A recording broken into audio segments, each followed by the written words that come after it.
अब इसके बाद फिर महिला उन्हें बताती है काम कैसे करना है। वो सीमेंट का घोल वगैरह तैयार करते हैं। तैयार करने के बाद वो पास में ही एक मार्बल का एक स्लैब रखा हुआ था। उस मार्बल का स्लैब उसके ऊपर रखना था, चैम्बर के ऊपर, और उसके बंद करने के बाद फिर उसको प्लास्टर कर देना था। अब जैसे ही उस चैम्बर को ढकने की तैयारी आती है, तभी उसके अंदर कुछ वो कपड़े देखते हैं, उसमें गद्दा देखते हैं, उसके अंदर तकिया देखते हैं। मजदूरों ने कहा कि मैडम ये सामान क्या रखा हुआ है इसके अंदर, वैसे भी बंद हो जाएगा और ऐसा लग रहा है देख के जैसे कि बिल्कुल साफ सुथरी चीजें हैं, साफ सुथरे कपड़े हैं, तो ये कपड़े हमें दे दो, वैसे भी आपके किसी काम के तो है ही नहीं। लेकिन महिला ने जैसी बात सुनी, उसने कहा कि नहीं नहीं, ये नहीं दे सकती। तभी एक मजदूर ने एकदम कपड़े को थोड़ा हटाकर जब देखा तो उसमें इंसान का पैर दिखाई दे जाता है, और जैसे इंसान का पैर दिखाई देता है तो एकदम से घबरा जाते हैं। तभी वो दोनों मजदूर एक दूसरे को देखते हैं, महिला से पूछते हैं कि मैडम इसमें तो इंसान का पैर दिखाई दे रहा है, क्या बात है? तो महिला ने कहा कि ये मेरे पति हैं, पति मेरे मर चुके हैं और उनकी मैंने ये समाधि बनवानी है, तो इसलिए आप अपना काम करना शुरू कर दीजिए। वैसे मेरे पति, आप मुझे अपने से दूर मत भेजना, मुझे अपने करीब रखना, इसलिए मैंने ये चैम्बर बनवाया, इसलिए मैंने ये क्यारीनुमा बनवाया था, आप प्लीज अपना काम कर दीजिए। वो महिला थोड़ी गिड़गिड़ाते हुए और इस तरीके से बात करने लगती है। तभी उन मजदूरों की नजर फिर से उस जगह पे पड़ती है, क्योंकि वो घबराए हुए थे। इंसान को देखने के बाद जाहिर सी बात है डर लगना लाजमी ही था। तब देखते क्या है कि कुछ उसमें मूवमेंट हो रहा है, ऐसा लग रहा है कि जो इंसान है वो सांस लेने की कोशिश कर रहा है या सांस ले रहा था। तभी उन दोनों मजदूरों ने कहा, मैडम अभी तो आप कह रहे थे कि मर चुके हैं, लेकिन ये तो सांस ले रहे हैं। और जैसे उस महिला ने ये सुना तो उसके बाद फिर वो मजदूर जो और थोड़ा डर है। अब दोनों एक दूसरे की तरफ देख रहे हैं, मजदूर महिला को, महिला मजदूर को देख रहे हैं। तभी को मौका मिल जाता है, मौका मिलते ही यहाँ से भाग जाते हैं। हालांकि उस महिला ने उन दोनों मजदूरों को रोकने का काफी प्रयास किया, लेकिन वो उसमें सफलता नहीं मिल पाती है। और ये बात अब उस घर से निकलकर जब चारों तरफ फैल जाती है तो लोग एकदम डर जाते हैं, सहम जाते हैं, सोचने पर मजबूर हो जाते हैं कि इस समाज में पढ़े लिखे लोग भी आखिरकार ऐसी हरकत कैसे कर सकते हैं। क्या है इस चैम्बर की पीछे की कहानी, क्या था उसके अंदर, वो इंसान जिंदा था या मर चुका था, क्या थी उसकी पूरी कहानी, आज की इस कहानी के माध्यम से जानने और समझने की कोशिश करते हैं। आदाब, नमस्कार, सत श्री अकाल। मैं उस्मान सैफी। आज की जो सच्ची घटना मैं आपको सुनाने जा रहा हूँ, ये सच्ची घटना है महाराष्ट्र प्रदेश के पुणे जिले की। पुणे जिले में एक थाना लगता है बारामती, और बारामती इलाके में एक जामदार रोड है, और जामदार रोड पर ही एक इंद्रप्रस्थ सोसाइटी कॉलोनी है। सोसाइटी में एक तीसरी मंजिल है, तीसरी मंजिल पर फ्लैट नंबर 9 है। 1 अगस्त 2026 के दोपहर लगभग 2 बजे के आसपास का वक्त हो रहा था। 112 नंबर पर पुलिस को फोन पहुंचता है। फोन में ये कहा जाता है, बताया जाता है कि साहब एक व्यक्ति जिंदा है, कभी बताते हैं कि एक व्यक्ति मर चुका है, तो कभी बताते हैं कि वो समाधि लेने वाला है। जो भी सूचना दे रहा था बहुत ज्यादा घबराया हुआ था, डरा हुआ था, वो समझ नहीं पा रहा था कि आखिरकार क्या कहना चाहता है, क्या नहीं कहना चाहता है। 112 नंबर पर जिसने भी फोन रिसीव किया था, रिसीव करने के बाद उन्होंने कई बार कहा कि आप डरिए मत, आप घबराइए मत, जो भी सूचना है हमें देने की कोशिश कीजिए। तभी कहते हैं कि हमें इससे ज्यादा कुछ नहीं पता है, जो हमने आपको एड्रेस दिया है आप उस फ्लैट में जाइए, जाकर आप खुद देख लीजिए, हमें कुछ नहीं पता है। फोन इतना कहा जाता है, फोन कट जाता है। पुलिस को जैसी सूचना मिलती है, पुलिस ने इस मामले को गंभीरता से लिया, और 112 नंबर की जो पुलिस होती है लगभग 10 से 15 मिनट के अंतराल में ही उस जगह पर पहुंच जाती है। और जो फ्लैट नंबर 9 होता है, इंद्रप्रस्थ सोसाइटी का, बेल दबाई जाती है, और जैसे बेल दबाई जाती है तो एक महिला निकलकर सामने आती है। महिला पूछती है, क्या बात है, किससे मिलना है, क्या काम है? वो कहते हैं 112 नंबर पर सूचना मिली थी, हम पुलिस वाले हैं, यहाँ पर आए हैं, हमें कुछ बातचीत करनी है, हमें कुछ पड़ताल करनी है। जैसे बात पड़ताल करने की आती है, महिला को इतना गुस्सा आता है, गुस्से में आने के बाद कहती है, आप लोग शर्म नहीं आती, किसी के घर में भी ऐसे ही मुंह उठा के चले जाओगे? अगर 112 नंबर पे कोई झूठ मूठ की शिकायत कर देगा तो इस बात पर यकीन कर लोगे? यहाँ से जाइए। जब उस महिला ने उन पुलिस वालों को डांटना डपटना शुरू किया है, तो पुलिस वालों ने उस महिला से बातचीत करने की कई बार कोशिश की। तभी उस महिला ने कहा कि अगर आप लोग यहाँ से नहीं गए तो देख लेना, मैं तुम्हें कोर्ट में घसीट लूंगी। मेरी यहाँ बेइज्जती कराने के लिए आए हो, पुलिस सोसाइटी के लोग क्या कहेंगे कि हमारे घर में पुलिस आई है। जब पुलिस वालों ने ये बात सुनी, पुलिस वाले दबे पांव चुपचाप वहां से निकल आते हैं, और वो चुपचाप यहाँ से जाने के बाद चले जाते हैं। महिला अपना दरवाजा बंद कर लेती है। महिला ने दरवाजा जरूर बंद कर लिया था, लेकिन सोसाइटी में कोई ऐसा व्यक्ति था जो अपनी आंखों से कुछ देख रहा था। तभी उसने नजदीकी पुलिस स्टेशन यानी कि बारामती पुलिस स्टेशन में एसएचओ श्री शैल रामचंद्र चिवाद शेट्टी को फोन करता है। तो ये पुलिस का मुखबिर भी था। पुलिस को सूचना देता है कि हेलो, जैसे 112 नंबर की पुलिस ने लिया है या सीरियस लेने की जरूरत है? शेट्टी साहब कहते हैं कि बताइए मैं क्या आपकी हेल्प कर सकता हूँ। उसने कहा कि एक सटीक बेहतरीन इन्फॉर्मेशन दे रहा हूँ, हाफ मर्डर हो चुका है, हाफ होना बाकी है। अगर आप जरा सा भी लेट हो जाते हैं तो लेट हो गए तो बात खराब हो जाएगी। आपके के पास बहुत चंद मिनटों का सेकंडों का टाइम है, जल्दी से चले जाइए। जब इस तरह की बात आती है तो इंस्पेक्टर इस मामले को महिला कांस्टेबल, दरोगा, सिपाही अपने साथ लेके चला जाता है और जैसे लेके जाता है तो तुरंत ही उसी फ्लैट में पहुंच जाता है। इंद्रप्रस्थ सोसाइटी की फ्लैट नंबर 9 में बेल दबाई जाती है, महिला निकल के आती है। जैसा महिला का पहले व्यवहार था, महिला का इससे ज्यादा खराब व्यवहार हो जाता है। इंस्पेक्टर को खूब धमकाना शुरू कर देती है, हड़काना शुरू कर देती है। इंस्पेक्टर साहब कहते हैं आप हमें हड़काइए मत, हम आपके घर की तलाशी लेना चाहते हैं, देखना चाहते हैं। जब देखने वाली बात आती है तो महिला एकदम से घबरा जाती है। हालांकि अंदर से ठंडी हवाएं आ रही थी, ऐसा लग रहा था जैसे एयर कंडीशनर कोई एसी चल रहा हो, लेकिन महिला के चेहरे पे जब पसीना आने लगता है, जब घबराई हुई थी, तभी इंस्पेक्टर कहता है कि हमें आपके घर की तलाशी तो लेनी ही है, आप राजी में नहीं तो फिर हम महिला कांस्टेबल लेके आए हैं। इसी बीच में ये सोसाइटी में खबर आग की तरह फैल जाती है और लोग इसमें एकदम से अलर्ट हो जाते हैं। इसी में उस महिला का देवर आता है मौके पर, और जैसे महिला का देवर आता है तो वो पूछता है कि इंस्पेक्टर मेरी भाभी को परेशान क्यों किया जा रहा है। तभी इंस्पेक्टर साहब ने कहा कि हमें सूरत के अंदर या तो मर्डर हुआ है या फिर होने वाला है। तभी देवर ने जब जैसे अपनी भाभी की तरफ देखा और देखने के बाद कहा कि भाभी घर दिखाने में आपको कौन सी तकलीफ हो रही, कौन सी दिक्कत, दिखा दो, क्या परेशानी है, अपना ही तो घर है और वैसे भी आपने कुछ किया तो होगा नहीं।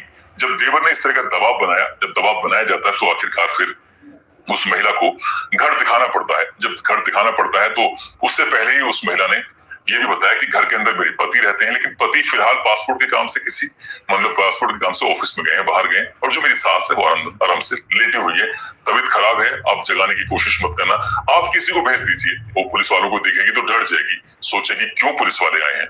तभी इंस्पेक्टर ने समझदारी से काम लिया, आसपास से किसी व्यक्ति को लिया और लेने के बाद वो कहा कि जाकर देख लीजिए। लेकिन जब देवर साथ में था तो फिर उसके बाद कोई डरने वाली बात ही नहीं थी। कहा कि मैं तुम्हारे साथ हूँ, आप चलिए मेरे साथ। अब उस घर में जाते हैं और जाने के बाद जब देखा जाता देखते ही तुरंत इन्होंने तत्काल प्रभाव से ये देखने की कोशिश की कि हो क्या रहा है। घर के अंदर कमरे में जाते हैं, जाके देखते हैं तो एक बुजुर्ग महिला है, वो वाकई पड़ी हुई थी आराम से, और जिस हिसाब से लेटी हुई थी तो उन्हें वो छेड़ते नहीं, कुछ कहते नहीं है। समझ जाते हैं, देवर कहता कि हाँ ये ठीक ठाक लेटी हुई है ना, इन्हें लेटने दो। लेकिन अब जैसे दूसरे कमरे में जाते हैं तो पता चलता है कि एक व्यक्ति है जो औंधे हुआ है, जिसके सर से खून बह रहा है, पास में वहां क्रिकेट का बैट पड़ा हुआ है, और इसी बीच में उन्हें फिर उसको जगाने की कोशिश की, इससे बातचीत करने की कोशिश की, लेकिन उस व्यक्ति को कोई होश नहीं आ रहा था। जब होश नहीं आ रहा था तो पुलिस ने तत्काल ही एम्बुलेंस की मदद से उस व्यक्ति को एक जुबली हॉस्पिटल था, उस जुबली हॉस्पिटल में उसको एडमिट करा दिया। अब यहाँ पूछा जाता है इस देवर से कि इस घर में कौन कौन रहते हैं, तो उस वक्त इस महिला का जो पति है वो तो खैर इसमें घायल अवस्था में था, जिसको वहां भेज दिया जाता है। इसके 2 बच्चे भी होते हैं, 2 बच्चे उस वक्त मौके पर नहीं थे। पुलिस प्रशासन ने अब इस मामले की जांच में जुड़ जाता है। उस व्यक्ति को 1 अगस्त को भर्ती कराया गया था हॉस्पिटल में, 2 अगस्त, 3 अगस्त, 4 अगस्त को होश आता है। इनकी 4 अगस्त को तीसरे दिन, चौथे दिन जब होश आता है, जब उससे पूछा जाता है कि क्या बात है, क्या बात नहीं है, तुम्हारे सर में चोट कैसे लगी, तो उसने कहा कि मेरी पत्नी ने मुझे मारा था, एक व्यक्ति और साथ था, और जो भी वो बता रहा था, बताते बताते एकदम से रोने लगता है। इसी बीच पुलिस वाले उसे शांत करते हैं, शांत करने के बाद कहते हैं कि आप चिंता मत करो, हम इस मामले की जांच पड़ताल करते हैं, देखते हैं। अब पुलिस ने जब जांच पड़ताल करना शुरू किया है तो प्रवीण प्रकाश जगताप जिसका नाम होता है, उम्र जिसकी 41 साल के आसपास होती है, वो मशहूर कंपनी में इंजीनियर के तौर पर काम कर रहा था। 10 साल पहले उसकी शादी होती है शर्मिला जगताप नाम की एक महिला से, जो कि बी फार्मा पढ़ी लिखी थी। शादी के बाद उसको 2 बच्चे पैदा हो जाते हैं, और फिर से क्योंकि बच्चे पैदा होते हैं तो वो नौकरी छोड़ देती है। पुलिस ने जब इस मामले की जांच पड़ताल करना शुरू किया है तो उस महिला ने अपनी जांच पड़ताल में कि जो उसका पति था, बच्चे पैदा होने के बाद उसने साफ साफ इनकार कि तुम अब नौकरी नहीं करोगी।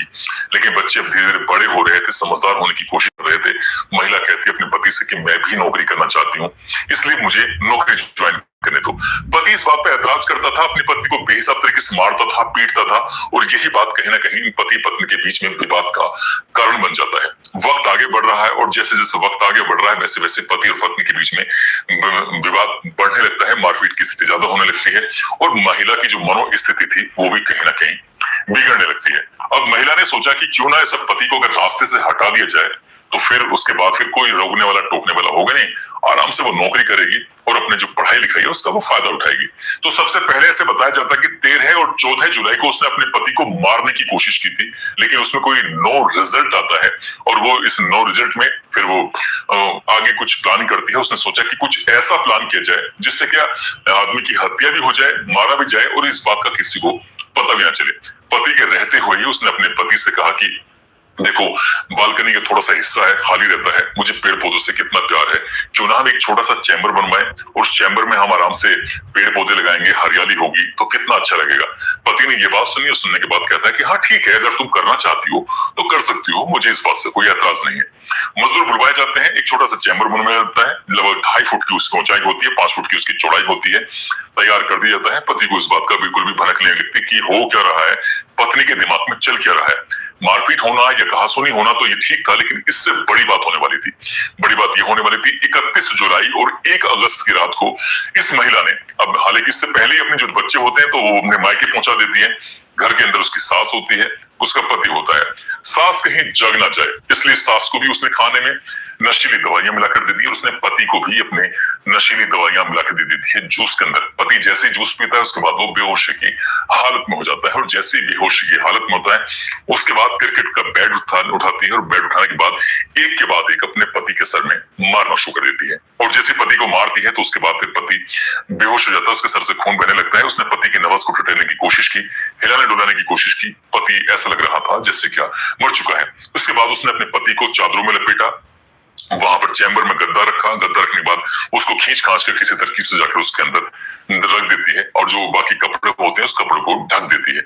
अब उसने पहले से ही स्लैब का इंतजाम कर रखा था, जो जैसे मार्बल का स्लैब होता है, लेकिन वो भारी था। मजदूर लाके पहले रख तो गए थे उसको, लेकिन वो महिला अकेली उठा नहीं पाती है, और जैसे उठा नहीं पाती है तो वो परेशान हो जाती है।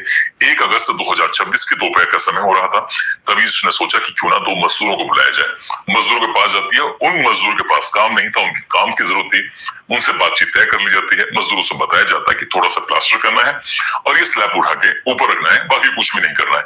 मजदूर पहुंच जाते हैं, और जब मजदूर जाते हैं तो उन्हें कपड़े पसंद आ जाते हैं, नए कपड़े होते हैं। बस ये सोच करके देखो मैडम, आप इन कपड़ों को वैसे भी इसके अंदर पैक कर रही हो, अगर हमें दे दोगी तो क्या जाएगा आपका। तभी महिला कहती है नहीं नहीं मैं नहीं दे सकती।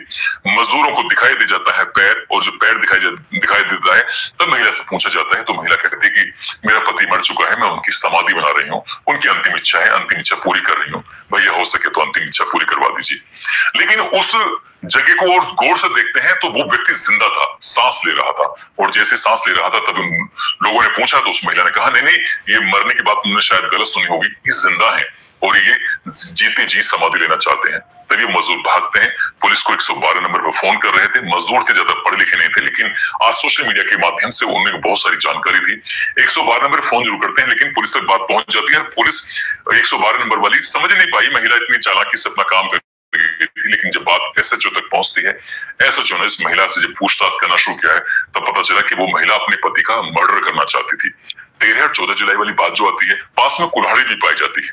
अभी बहुत सारे पहलू हैं, पुलिस बहुत सारे पहलुओं की जांच पड़ताल करना चाह रही है। पति को होश आ जाता है, पूरी कहानी बयां करता है। जो बयां कर रहा था तो वो फूट फूट कर बहुत ज्यादा रोने लगता है, बार बार वो एक ही बात कर रहा था कि मेरे पत्नी के साथ कोई और व्यक्ति था। क्या बाकी और व्यक्ति था या नहीं था, ये तो खैर पुलिस की जांच के बाद स्पष्ट हो सकेगा, लेकिन फिलहाल पुलिस ने उस महिला को गिरफ्तार किया। गिरफ्तार करने के बाद उसको जेल भेजा, और 5 अगस्त 2026 को इस मामले में एक एफआईआर भी दर्ज कर ली जाती है उस व्यक्ति के पिता की तहरीर के आधार पर। इस घटना ने पूरे इलाके में सनसनी फैला दी, पूरी सोसाइटी में लोग डरे हुए हैं और सहमे हुए सोचने पर मजबूर है कि आखिरकार वो महिला कर क्या रही थी, क्यों वो अपने पति को मारना चाहती थी। सिर्फ इसलिए कि उसका पति उसको नौकरी नहीं करने दे रहा था, सिर्फ इसलिए कि वो उसको मारता था, या सिर्फ इसलिए कि इस तरह की खबरें आजकल बहुत ज्यादा से पहले जीवित हो गया, नहीं तो जिंदा आराम से उस में दफन हो जाता, और फिर वो कितना ही चीखता कितना ही चिल्लाता उसका कभी पता नहीं चलता। लेकिन भला हो उस व्यक्ति का जो सोसाइटी में था, उसकी नजर पड़ जाती है उस चैम्बर पर, उस क्यारी पर, क्योंकि 112 नंबर की पुलिस तो फेल हो चुकी थी। तब उसने थानेदार को फोन किया, और थानेदार को फोन करने के बाद पूरी कहानी बयां की, तभी लोगों के सामने आई। दोस्तों, इस पूरे घटनाक्रम को सुनाने का उद्देश्य किसी को परेशान